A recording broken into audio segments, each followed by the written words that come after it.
must constantly look at things in a different way.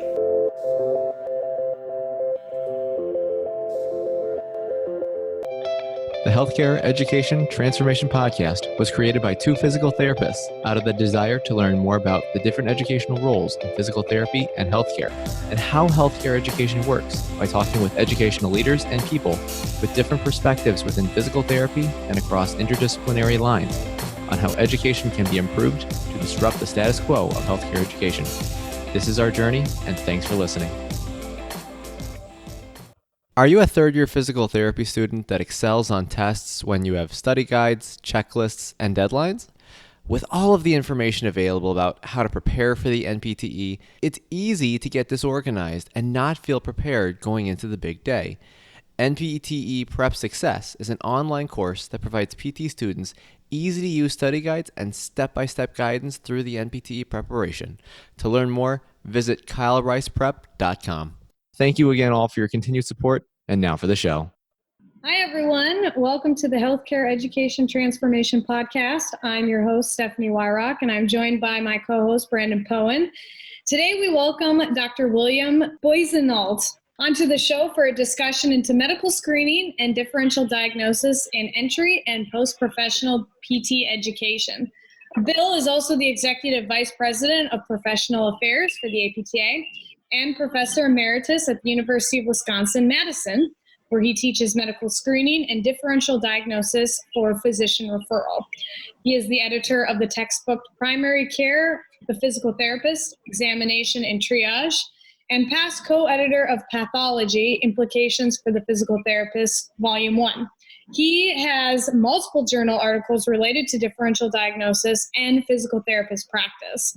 And Bill, I know that, we could probably go on for days about all the accomplishments that you've made in PT and everything that you've contributed to the profession.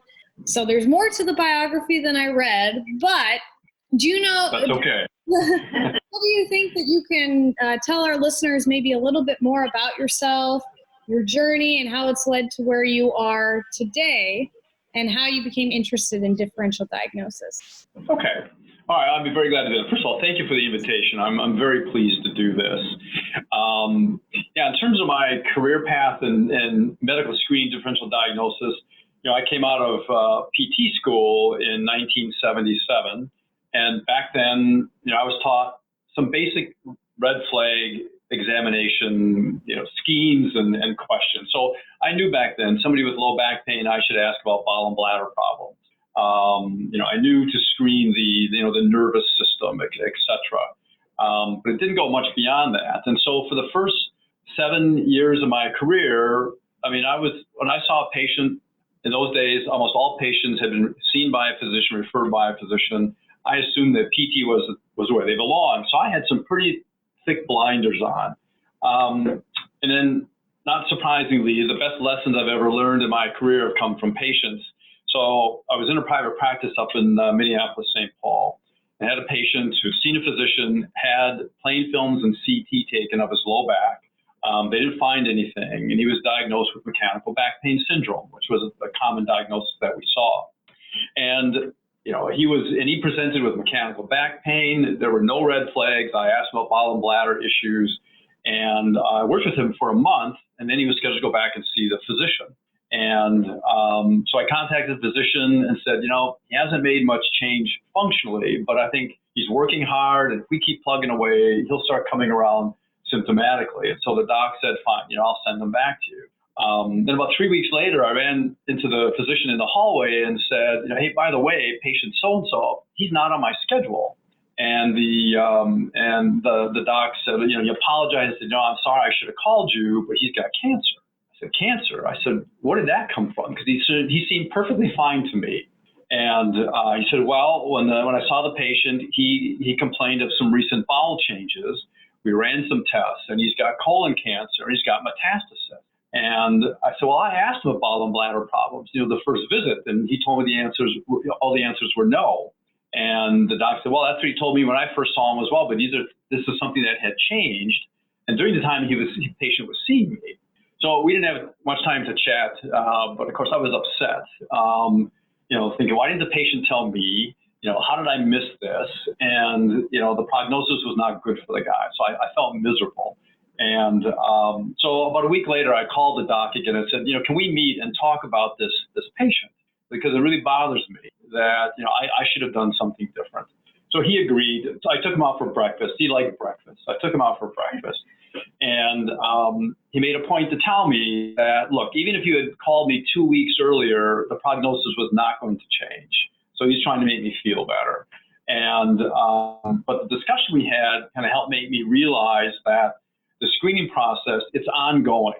I used to ask all my special questions day one, and if the answer was no, I never went back and checked in with the patient again. And not that I'm completing the entire screening exam every single visit, that's not necessary.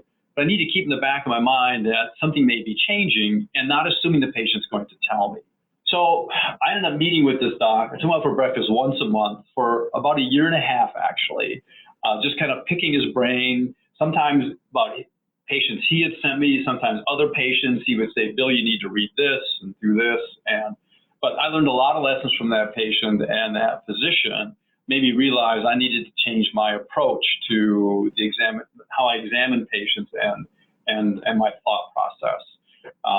So that's really got me started in this and digging in the literature, and that led to some of the publications and things that I've done. Like you had said, like kind of some of the best lessons that we learn are from patients, and even sometimes our mistakes when we look back. And I think that's what really drives us. And I think that's a really powerful story. And obviously knowing that there's a lot of other conditions out there that can mimic pain that we can initially think is musculoskeletal in nature. What are some of the most common systemic causes of pain that are initially kind of out there that usually are not mechanical in nature? And how prevalent are these systemic causes? That's a really good question, because that was my concern after I saw this patient. I mean, I left that initial hallway meeting with the doc thinking half my patients have tumors, the other half have infections, and I'm missing them all, and it's not the case. We do need to appreciate that a vast majority of patients that we see with common symptoms, whether it's pain, paresthesia, numbness, and weakness, PT is where they belong. Their health status doesn't warrant physician input at that particular point in time. So the vast majority of the patients we see, PT is where they belong. Now, the most common causes, when you look at the general population, diseases and injuries, what we are most likely to run into, and again, thinking outpatient ambulatory settings, would be fracture, significant soft tissue injury where you're worried about joint instability, ligamentous injury, cartilage or meniscal injury. Those are the most likely causes. When you get into the visceral systems and systemic diseases, like cancer and infection, they're really rare. They're really rare, and it's somewhat dependent upon age group. So in the MSK world, if you're working with people over the age of 50, you're more likely to run into occult cancer, potentially heart disease that is causing symptoms, and potentially progressive neurological disorders. Claudia Aquinas syndrome being the worst case scenario. If you're working with the people in their 20s, 30s, early 40s, you're more likely to run into systemic connective tissue disorders, rheumatoid arthritis, lupus, ankylosing spondylitis, kind of those categories of diseases. And then kids, they have their own set. I mean, cancer, bony cancer, the most common age group is people over the age of 50. That'll be a metastatic bony tumor. And then our kids and our adolescents were the primary bony tumors. And they'll present primarily as pain in the very early stages. Now, having said that, of all the cancers we are likely to run into, when you look at numbers in the general population, it's skin cancer. Now, they don't cause pain, unfortunately, unless they metastasize, is the general rule. But in the U.S., there's projections that there'll be between 1 and 2 million new cases a year in basal and squamous cell carcinoma, and maybe 90,000 new cases of melanoma, which they're the nastier ones. Compared to breast and prostate cancer, where you're looking maybe between 200 and 250,000 new cases. So skin cancer is one that we're more likely to see, but it's not symptomatic typically. We pick it up in our postural assessment or our regional exam where we noticed a skin lesion that would have unusual characteristics. What are some of the most important takeaways that students should be aware of when it comes to medical screening and differential diagnosis? Well, a big one relates to how patients access our services. I don't hear very much anymore, but 30 years ago, I would hear that this medical screening was only important for direct access patients. And with the assumption, which was how I approached patient care early on, that they had seen a physician, that the physician would have done all the screening, and there'd be nothing left for us really to worry about. So lesson one is we need to screen patients regardless how they get to us, physician referral or direct access. Even if they've seen a doc 2 days ago, that makes me a little more comfortable, but we just can't assume anything. And for a couple of reasons. One, disease has its own schedule in terms of when it's going to show up clinically. And things can change dramatically, in a matter within 48 hours, or especially in a matter within a week or even a couple of weeks. So disease has its own schedule. Also, kind of based on your first question, is that many serious diseases in their early stages simply present as pain. And if it's disease of the MSK system, it can present with a mechanical pain pattern, which really makes us much more comfortable with the patient's health status. The other thing is to not make an assumption that if there's something wrong with the patient's health, that they're automatically going to call their physician, call their medical doctor up. It amazes me sometimes what people are willing to put up with and live with and come in to see me. And sometimes it's because I've worked with them in the past and we have a good professional relationship, or they just don't see the urgency when it's pretty clear to me we need to be worried about this. So those are I think kind of the broad pictures, take-home messages that it's important for students to understand. Yeah, and that seems to certainly make a lot of sense, Bill. And, I kind of wanted to go back earlier to what you had kind of touched on initially to give an example. So like you kind of mentioned, of course, when patients present to the clinic with varying signs and symptoms, we do red flag screening and sometimes tests to rule down the likelihood of someone having something more sinister underlying. But I want to dive into how accurate these methods are from what the evidence says. So what do we know regarding how accurate our screening methods are for some of the most common systemic underlying pathologies, such as cancers, infections, myelopathy, and just some of the big players here? That's also a really good take-home message for the students, is that for those kinds of diseases, there's no health professional who can make a definitive diagnosis simply based on history and physical examination. This is a screening process. It's not a diagnostic process. And so diagnosis is made based on advanced imaging, a biopsy, they aspirate the joint. That's how the diagnosis is made. So in terms of the red flags that suggest to me that physician or medical tests are warranted, the research that's out there demonstrates that one red flag finding all by itself rarely constitutes or warrants a referral. Give you an example, there was a study done, this was in Australia a few years ago by Neil Henschke and his group. They followed just under 1,200 patients coming in to see a GP internist type of physician with back pain. And the physicians were taught to ask a standard list of 25 red flag questions. And so they documented how many yes responses for each of the patients. And then ultimately, what was the diagnosis that the patient had that was generating their back pain? And they followed patients up for 12 months. And 80% of the patients had at least one red flag finding. And yet only about 1% of the patients had something medically wrong with their back. So that's not a very good yield. And so it's rare that one finding by itself. Now, when you start clustering, 4 or 5 findings together, that's when the probability needle starts moving some. And back pain with cancer-causing back pain is a good example. The red flag findings that have the most importance statistically include a personal history of cancer, unexplained weight loss, over the age of 50, and not responding to conservative care. When you lump those together, it's still more likely they don't have cancer. But according to the experts, when you lump those together, then there needs to be a conversation about potentially advanced imaging to hopefully rule out and maybe rule in. So that's one of the challenges. The other challenges, when is a red flag really a red flag? When you talk about systemic disease, some of the common symptoms include fatigue, a little bit of nausea, unexplained weight loss, maybe a little bit of malaise, feeling run down. Those are non-specific. And who's not tired? We're all tired. So what's the threshold that makes a fatigue complaint really a red flag? Our weight. Our weight can fluctuate up or down X number of pounds depending on all kinds of things. So it's important to understand what makes fatigue a red flag versus not. So the general rule is it needs to be interfering with function, present for 2 to 4 weeks or longer, and there's no explanation for it.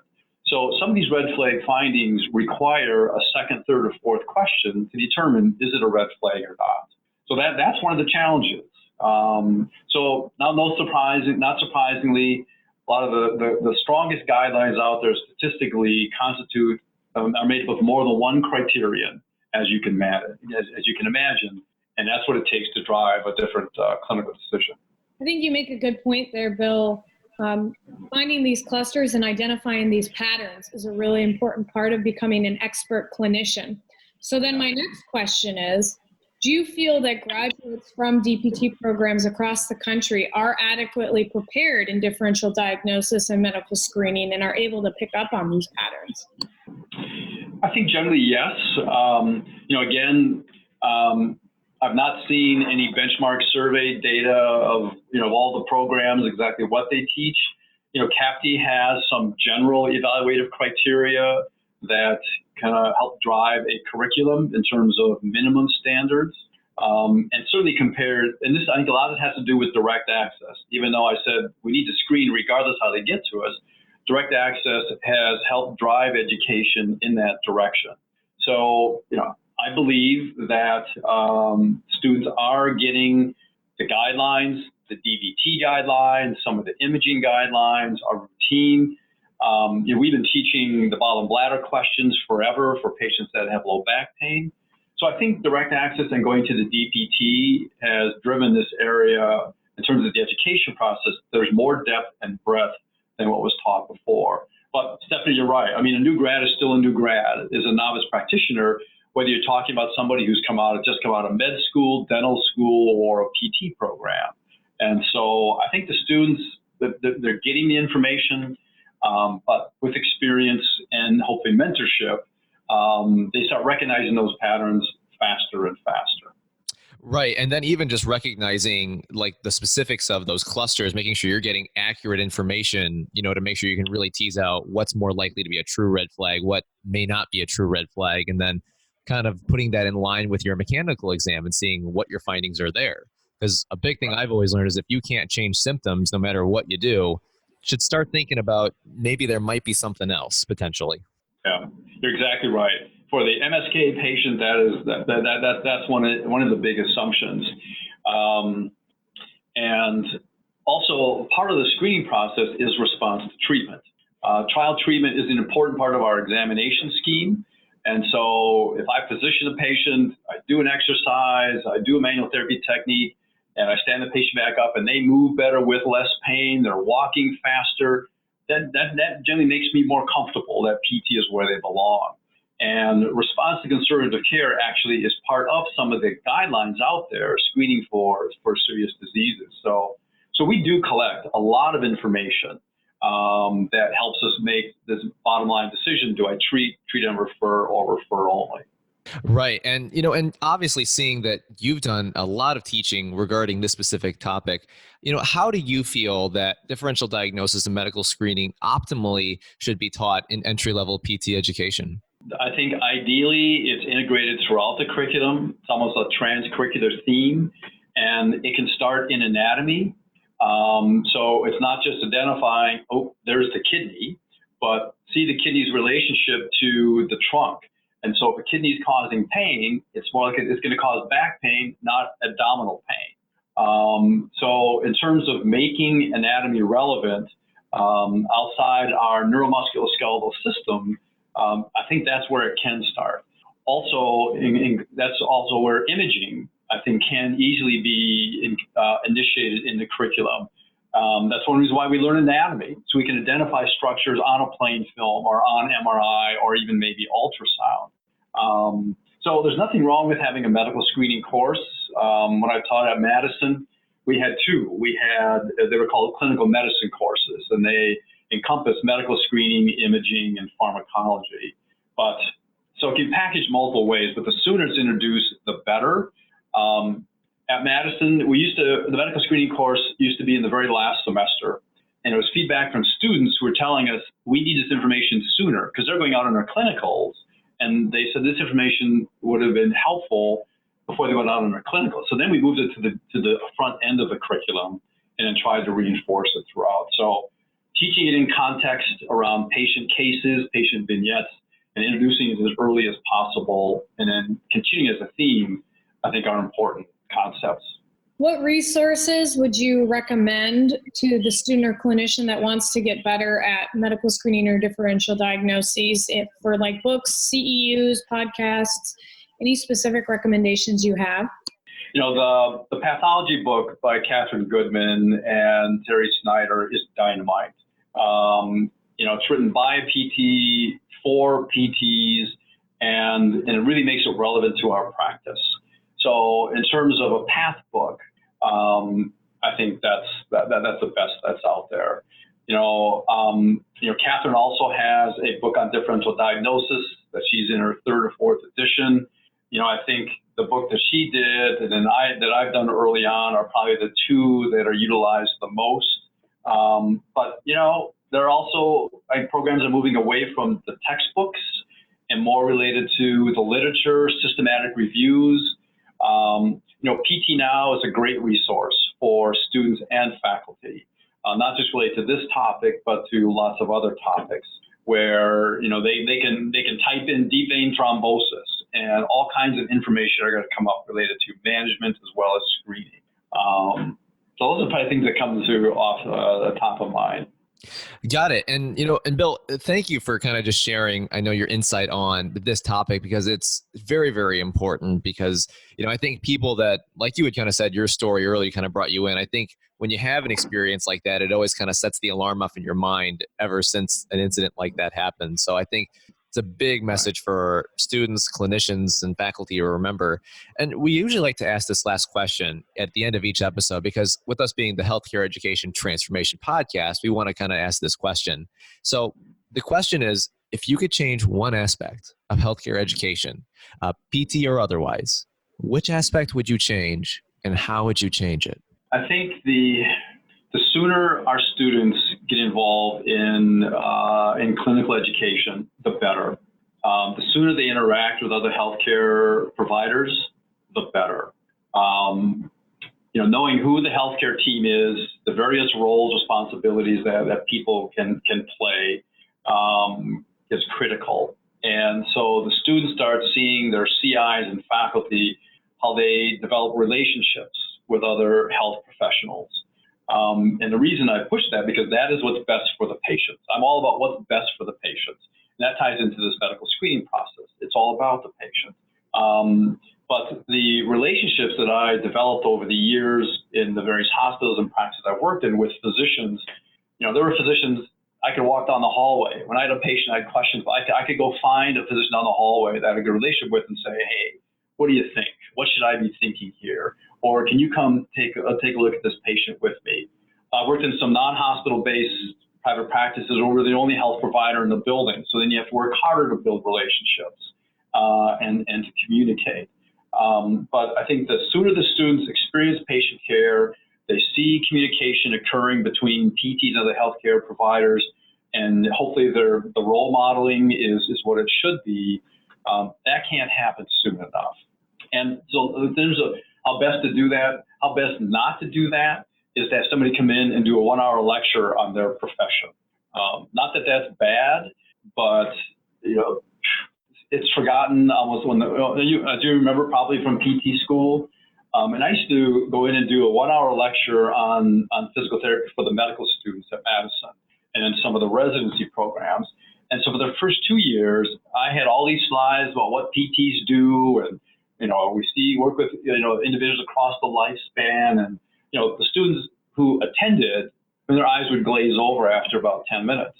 And actually, the third time, so I went back the third year to do that, and I'm 5 minutes into the same old lecture, and I'm thinking I've lost them already. So I asked the group, who in here has low back pain?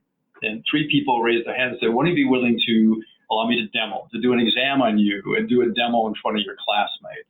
And so one of the people volunteered. I called everybody up front around the classroom. I did a history, a brief physical exam, did education, and then I kind of worked in what PT was, outside the back pain area. I got more mileage out of that. And so again, learning in context to me is the best way. I think that's a great story, Bill, because, a lot of providers don't know what we do. And so by demonstrating our skill and also talking about what we're thinking as we're going through our exam is probably the best way that you can teach medical students, because they're never going to see that again. Right. That's exactly right. So in this kind of bridging this communication gap with physicians and nurses, it's not fair. It's just the way, but it's just the way it is. It's in my experience that I've had to work harder to bridge that gap. But it was worth it. In the long term, it was better for me, more educational, and it was better for the patients that I was working with. Well, this has been an amazing talk, Bill. I always love talking to you at conferences and seeing you around. You've done so much for this profession. If people want to reach out to you, where can they find you? How can they get a hold of you? Easily. Bill Boissonnault at apta.org. I check my email pretty neurotically. And if there are questions about this topic or people looking for resources, if I don't know the answer, I can typically find someone who would know the answer. Well, thanks so much, Bill. And we appreciate your time, your efforts. Keep doing the great work you're doing. And thanks for coming on. Thank you both very, very much. Appreciate the invitation. Access to healthcare is one of the largest issues facing both providers and patients, as millions of people worldwide lack timely and affordable access to healthcare. Anywhere Healthcare, a telehealth platform, is a simple, low-cost option for providers and patients that eliminates the barriers to access to all kinds of healthcare.